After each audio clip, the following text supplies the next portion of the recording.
दोस्तों नमस्कार। मैं राज कपूर, आप देख रहे हैं खबर दस्तक। उत्तर प्रदेश में विधानसभा चुनाव 2027 में अब ज्यादा दिनों का वक्त नहीं बचा है।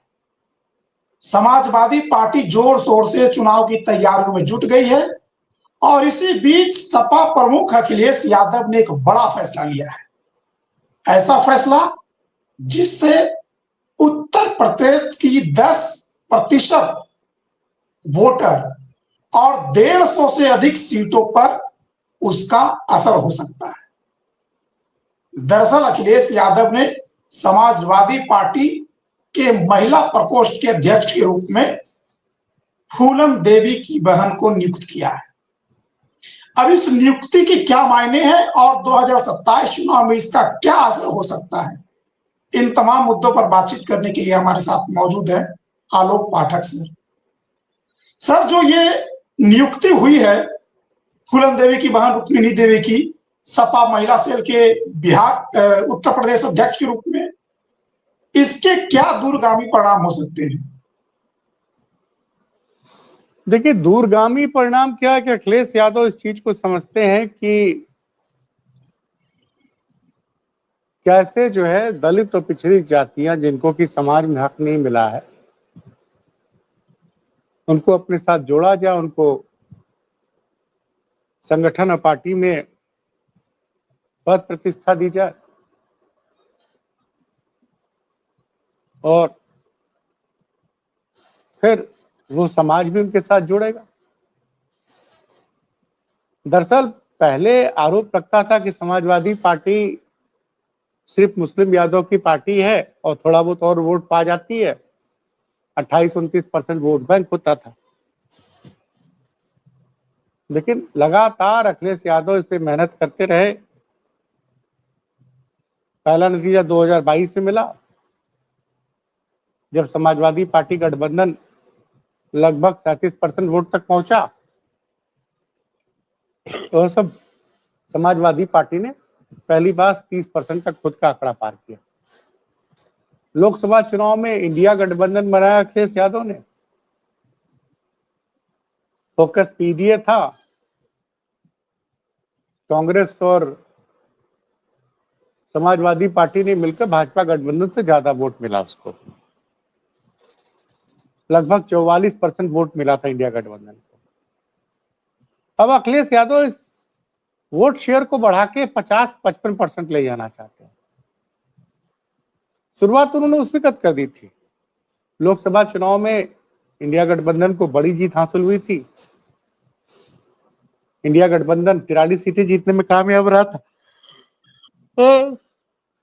एनडीए सिर्फ 36। और विधानसभा वाइज देखा जाए तो विधानसभा वार में इंडिया गठबंधन को 227 सीटों पर बढ़त हासिल थी। लेकिन अखिलेश यादव वो आदमी नहीं है जो कि पुरानी 2024 के चुनाव के नतीजे पाकर खुश हो गए कि अब तो इनका परमानेंट वोट बैंक हो गया। थोड़ा सा उनको उपचुनाव में थोड़ा धक्का भी लगा। उपचुनाव में खैर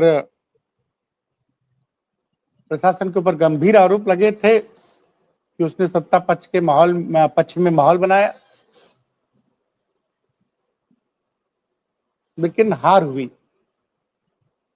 2024 में जब उपचुनाव हुए, समाजवादी पार्टी के पास 4 सीटें थी, घट के 2 हो गए 10 में से। लेकिन अखिलेश यादव एक भी दिन रुके नहीं है। पहला तो मास्टर स्ट्रोक उन्होंने 2024 चुनाव के दौरान खोला, जब नरेश उत्तम पटेल बड़ी संख्या में कुर्मियों को उतार दिया था उन्होंने लोकसभा चुनाव में। यादव से ज्यादा टिकट कुर्मियों को दिए गए थे। सोचिए, यादव मुसलमानों से ज्यादा। यादव 5 थे, मुस्लिम 4 थे और कुर्मी लगभग 9 के करीब थे। उसके अलावा निषादों को टिकट दिया था, राजभर को दिया था और हर तबके के लोगों को टिकट दिया। सामान्य सीटों पर दलितों को उतार दिया। अब उसी कड़ी में आगे बढ़ गए। 2 सांसद बने समाजवादी पार्टी से, 2 निषाद लोग सांसद बने, एक सुल्तानपुर से और एक संत कबीर नगर। तो सोचिए, अति पिछड़ा गडेरिया समाज के श्यामलाल बाल प्रदेश अध्यक्ष, निषाद समाज जिसका कि वोट शेयर आपने खुद बताया कि 10% के करीब वोट, निषाद एक बहुत बड़ा समूह है जी। इसमें मछुआरा भी आता है, केवट भी आता है और तमाम साहनी और तमाम जातियां। लगभग 160 सीटों पर निषाद वोट मायने रखता है और ये शुरू होता है गंगा किनारे, तो शुरू होता है बनारस हो गया, शाम्भी हो गया, गोरखपुर हो गया, बलिया हो गया, कई जिलों में निषादों का बड़ा, गोरखपुर और आसपास में तो निषादों का बड़ा वर्चस्व है। इसी वजह से संत, वो गोरखपुर के बगल में जो जिला है वहां से संत कबीर नंबर मगर संभवतः वहां से एक निषाद सांसद बने हैं और सुल्तानपुर से भी एक निषाद समाज का सांसद बना। तो उन्होंने रुक्मणी देवी निषाद को, जो फूलन देवी, दस सुंदरी फूलन देवी जिन्होंने की आत्मसमर्पण किया था, उनको पार्टी का प्रदेश अध्यक्ष बनाया। देखिए, आज से मुझे याद आ रहा है, आज से 27 साल पहले संभवतः 1998 या 99 के चुनाव में पहली बार फूलन देवी को नेताजी ने मिर्जापुर से चुनाव में उतारा था और वाराणसी के बेनिया बाग में नेताजी की सभा हो रही थी। मैं उस सभा को कवर करने पहुंचा था तब, और फूलन देवी पिछड़ों के लिए, निषादों के लिए एक बहुत बड़ी प्रेरणा स्रोत रही है, क्योंकि फूलन देवी का दबंग लोगों ने ना उनका आबरू लूटी थी, बल्कि उनके पूरे समाज का बड़ा शोषण किया था। तो फूलन देवी बदले में उन्होंने हथियार थाम लिया और अपना उत्पीड़न करने वालों का सफाया कर दिया था। तो वो एक दलित और पिछड़ों के बीच में एक शक्ति और न्याय का प्रतीक बनी गई थी। अब सोचिए, रहने वाली जालौन की फूलन देवी चुनाव कहां से जीतती? मिर्जापुर से। अब भारतीय जनता पार्टी फंस गई है, क्योंकि जिसने फूलन देवी की जान ली थी उसका कई जगह लोग कहते हैं भाजपा समर्थकों ने उसका सम्मान किया, और अब उनकी बड़ी बहन को महिला सभा का प्रदेश अध्यक्ष बनाना। अभी तक समाजवादी पार्टी पर यह आरोप लगता था कि भाई महिला सभा में राष्ट्रीय अध्यक्ष जूही सिंह हैं और प्रदेश अध्यक्ष रूबी श्रीवास्तव जी हैं। तो यहां भी अखिलेश जी ने एक बहुत अच्छी चाल चली। रूबी श्रीवास्तव बड़ी संगठन की बड़ी लोकप्रिय नेता रही हैं, तो उनको वाराणसी की सबसे महत्वपूर्ण विधानसभाओं में से एक कैंट विधानसभा का प्रभारी बना गया। संभवतः रूबी श्रीवास्तव कैंट से समाजवादी पार्टी की प्रभारी बनेंगे। तो जो पिछड़े और अति पिछड़े दलितों में जो सबसे ज्यादा जिस जाति समूह की आबादी है, उसकी एक नेता को, रुक्मणी देवी को, उनका प्रदेश अध्यक्ष बनाया है। और एक भारतीय जनता पार्टी के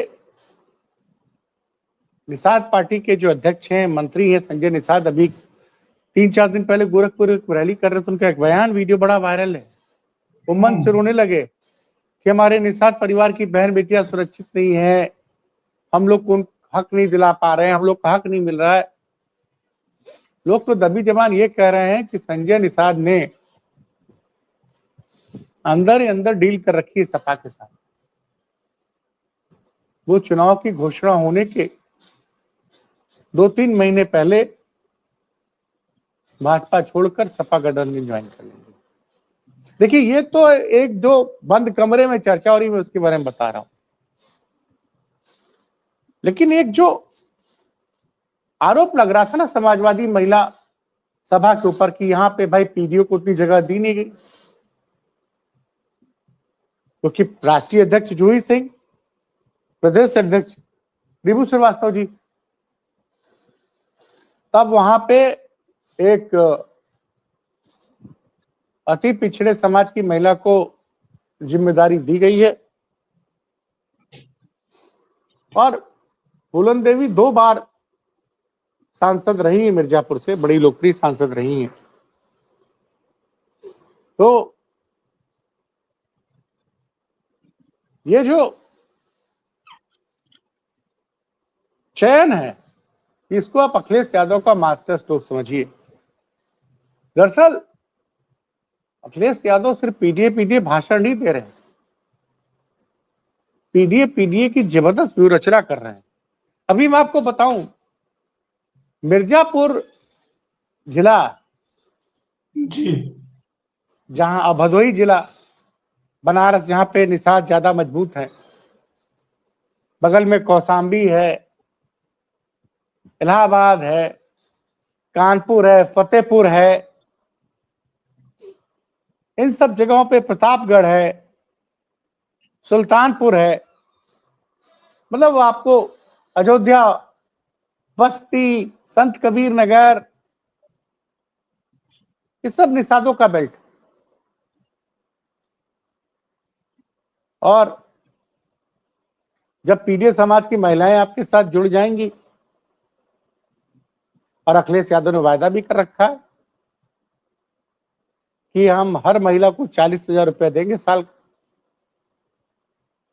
एक तो ये वायदा, दूसरा अति पिछड़े समाज की बड़ी नेता फूलन देवी, निषाद समाज की जो सबसे बड़ी नेता रही है, उनकी बड़ी बहन को प्रदेश अध्यक्ष बनाना, वो भी ठीक चुनाव के 11 महीने पहले, ऐसे समय में जबकि भारतीय जनता पार्टी के सहयोगी, गठबंधन के सहयोगी और निषाद पार्टी के राष्ट्रीय अध्यक्ष जो खुद योगी सरकार में मंत्री हैं, उन्होंने 4 दिन पहले मंच से कहा था कि निषाद समाज की बहन बेटियां सुरक्षित नहीं हैं, रो रहे। तो ऐसे में ये मास्टर स्ट्रोक। अब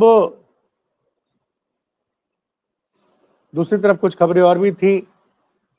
बड़ी संख्या में भदोही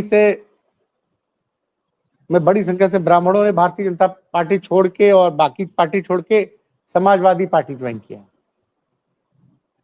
तो जितने भी सरकार, अखिलेश यादव क्या कहते हैं, पीडीए की कई डिफिनेशन है कि जो भी सरकार से पीड़ित है, दुखी है, उन सबको हमको सरकार के साथ जोड़ना है। पीडीए की कई परिभाषा है। एक परिभाषा बार बार कहते हैं कि पीड़ित दुखी, हर जाति हर धर्म का पीड़ित दुखी को हमको अपने साथ जोड़ना। अब ब्राह्मण भी बड़ी संख्या में जुड़ रहे हैं, तो उनकी नजर है, पूरी टीम उनकी लगातार इस पे काम कर रही है कि कैसे हर पीड़ित को, दुखी को समाजवादी पार्टी से जोड़ा जाए। और ये जो मास्टर स्ट्रोक है कि हर महिला के खाते में हम 40,000 देंगे। देखिए, अखिलेश यादव जो कहते हैं वो करते हैं। उन्होंने कहा कि हम 12th पास करने वाले हर बच्चे को लैपटॉप देंगे, तो उन्होंने दिया। उन्होंने कहा कि हम जो है मेट्रो बनाएंगे, तो मेट्रो बना दिया। एक्सप्रेस वे बोला लखनऊ और आगरा को एक्सप्रेस वे से जोड़ेंगे, तो जोड़ दिया। अब योगी जी क्या कर रहे हैं? योगी जी चुनाव रैली में कब्रिस्तान की बात कर रहे हैं कि समाजवादी पार्टी की सरकार में कब्रिस्तान बनाने के लिए पैसा दिया जाता था, हम लोग मंदिर बनाने के लिए पैसा दिया जाता है। लेकिन योगी जी एक सच छिपा ले जाते हैं। अखिलेश यादव की सरकार ने हर हिंदुओं को 4 धाम यात्रा करने के लिए न सिर्फ 1-1 लाख रुपए की मदद उपलब्ध करी, बल्कि ट्रेन से उनकी भेजने की व्यवस्था भी की। तो 4 धाम कराने वाली, उसके लिए आर्थिक मदद करने वाली उत्तर प्रदेश की पहली सरकार अखिलेश यादव की सरकार। ये बात योगी जी नहीं बताते हैं,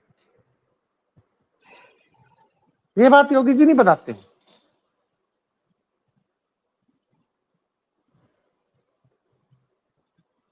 आप, और इन बातों का चुनाव में कोई मतलब नहीं रह गया। महिलाएं बहुत, मैं जिस दिन मैं अभी 3-4 दिन पहले पार्टी ऑफिस में महिला सम्मान हुआ था। महिलाओं का, समाज के, उत्तर प्रदेश में समाज के विभिन्न वर्गों में अच्छा काम करने वाली महिलाओं को पुरस्कृत किया गया था। उसमें सभी पीडीए वर्ग की महिलाएं थी, उन सबका सम्मान हुआ।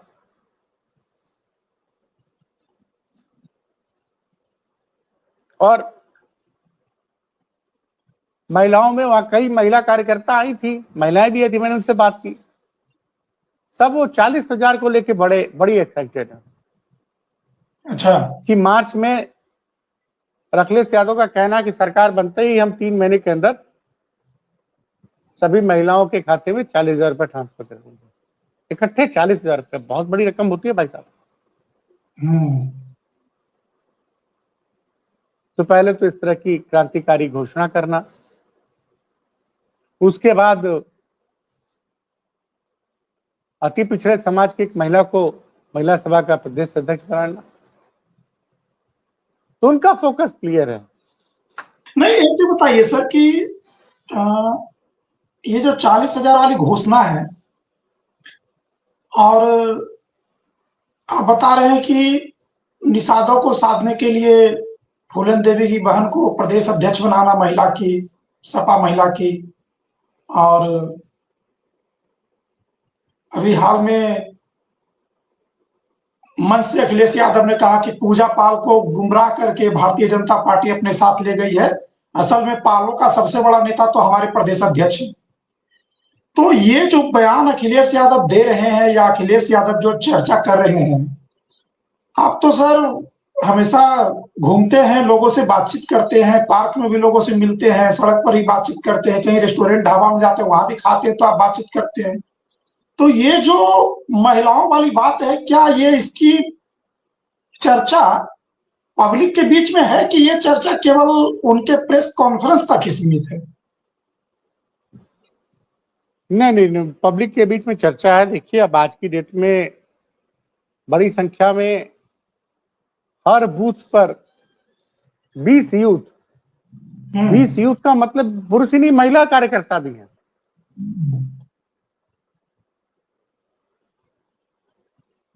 आप देखिए ना, तो और बड़ी संख्या में महिलाओं की भागीदारी थी 2024 के चुनाव में जी। और महिलाओं को टिकट भी दिया था, एक से एक महिलाओं को टिकट दिया गया था।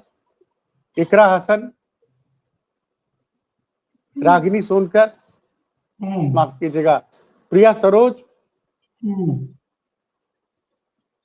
कई महिलाओं को टिकट दिया गया था। डिम्पल जी खुद लड़ी थी, चुनाव जीत के आई। बहुत सी महिला सांसद पहुंची है इस बार समाजवादी पार्टी की तरफ से। रुचि वीरा जी मुरादाबाद से जीती है। तो फोकस है, और इसकी शुरुआत 2022 में हो गई थी, जब पढ़ी लिखी तेज डॉक्टर रागिनी सोनकर को मछली शहर से लड़ाया गया था विधानसभा से।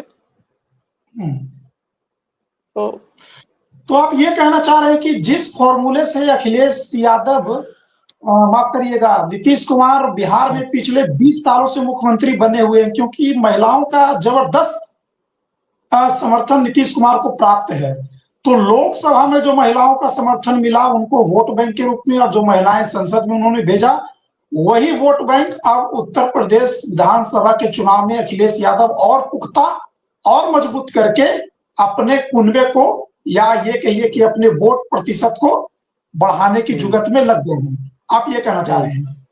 हाँ हाँ। चलिए, देखना दिलचस्प होगा सर कि अखिलेश यादव का ये दाव कितना सही साबित होता है, क्योंकि 2024 के चुनाव में पूरे देश दुनिया ने देखा कि किस तरह से उत्तर प्रदेश में भारतीय जनता पार्टी को उन्होंने पीडीए, और उस पीडीए में महिला भी आती है, उसके भरोसे भारतीय जनता पार्टी को रोक दिया। अब लोकसभा चुनाव के बाद विधानसभा चुनाव के नतीजे क्या होंगे ये देखना दिलचस्प होगा, लेकिन फिलहाल उत्तर प्रदेश के पूर्व मुख्यमंत्री अखिलेश यादव एक के बाद एक लगातार घोषणाएं और वादे करके जनता की नजरों में फिलहाल चुनाव में बढ़त बनाते दिख रहे हैं। अभी के लिए इतना ही, कोई और खबर आएगी तो आपके लिए लेकर आएंगे, तब तक के लिए हमें इजाजत दीजिए, नमस्कार।